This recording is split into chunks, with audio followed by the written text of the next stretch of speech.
Hi guys, another look at this Nikko, do that again. Hi guys, last episode I did a teardown on this Nikko VelociTrax.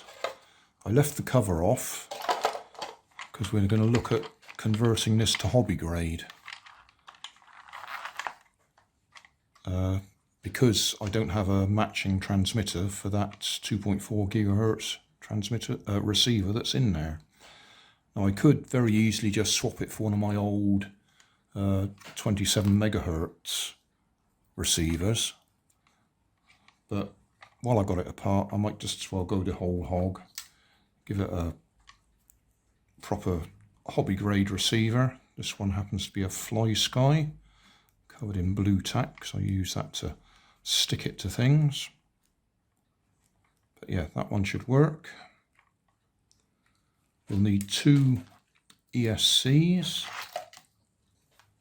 I think these are two good ones. I do have a habit of killing them by using them for things that need more power than they can supply, but they're cheap, or relatively cheap. So we need two of them, one for each motor. And I will probably use a 2S lithium-ion battery. That's not quite as big and beefy as the original nickel metal hydride battery that would have been in there. That would have been a 6-cell, 6 AA size cells, I think. But this should be enough for us just to get it going. What I'll do is I'll desolder the wires, and I'll need to rig up a little Y connector. Y as in one wire coming from the battery, or a pair of wires coming from the battery, and a splitter with two plugs on it to go into the two ESCs. So they're both powered from one battery. So yeah, I'll desolder these. I'll extend the existing leads with, we actually want the female, not the male, them, on them, so we can plug them straight into the ESCs, because the ESCs have got this sort of plug. So that's what we do. Two of these, one on there, one on there. I could solder them directly on the back of the batteries, but I won't. I think I'll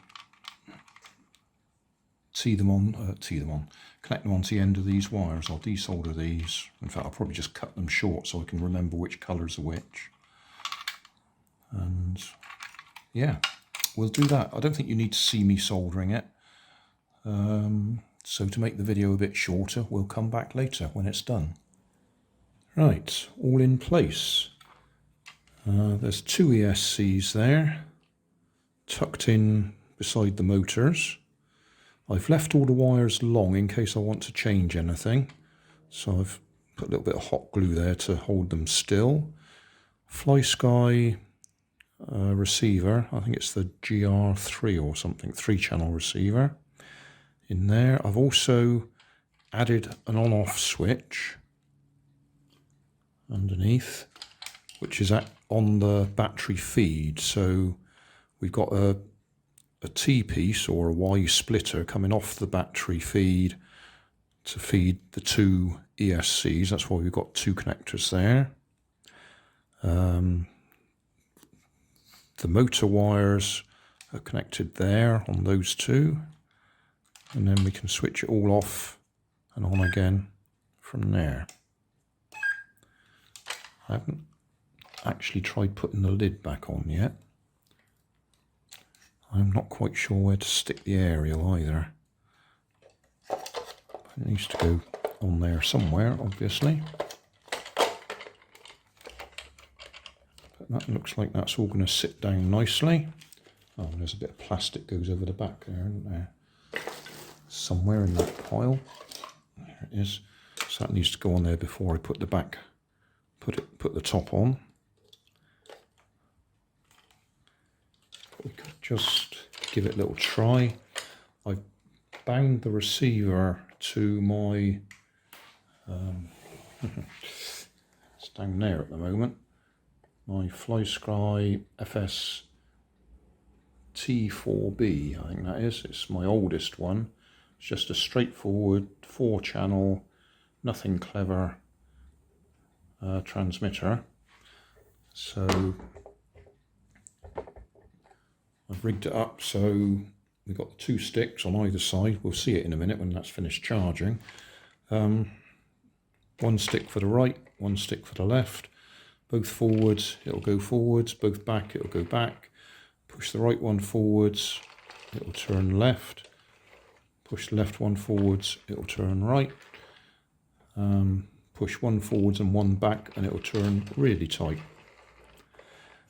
What we could do is use one of my other transmitters and mix the channels, and then you could use left and right and forwards and backwards all on 1 stick. I do have that set up on my, well, a couple of my other transmitters, and it would work. I did briefly try it with one of them, and it's actually set up in reverse to what we want here. The forwards backwards gives us left right, and the left right gives us forwards backwards. So we'll stick to the FST4B at the moment because it's simple to understand. Right, as I say, left and right stick. So right stick forwards will make the right tracks go forward, so it'll turn left. Left stick forwards, make the left track turn, so it'll turn right. Both forwards, both back.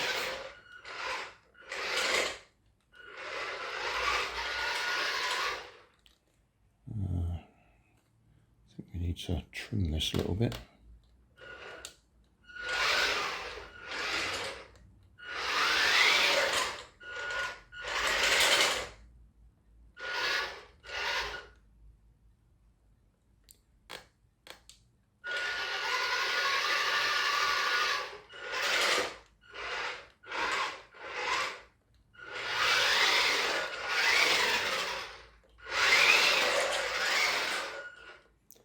So yeah, we now have a working Nikko VelociTrax, fully hobby grade. I think I might rebind that transmitter, that receiver to one of my other transmitters where I can mix the channels.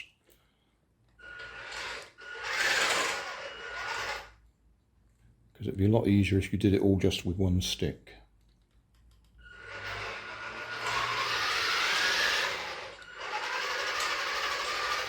I could also do with turning down the response a little bit. It's a little bit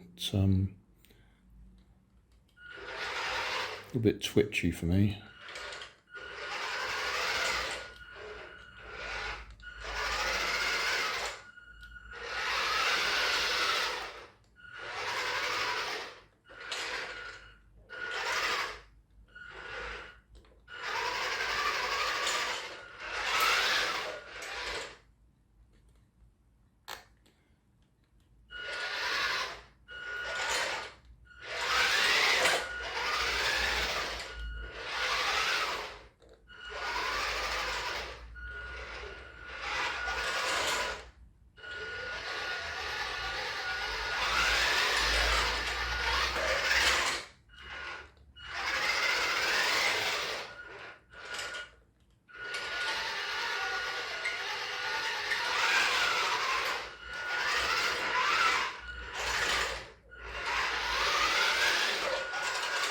Yeah, I keep trying to do right and left with the stick, and because that has no effect at all.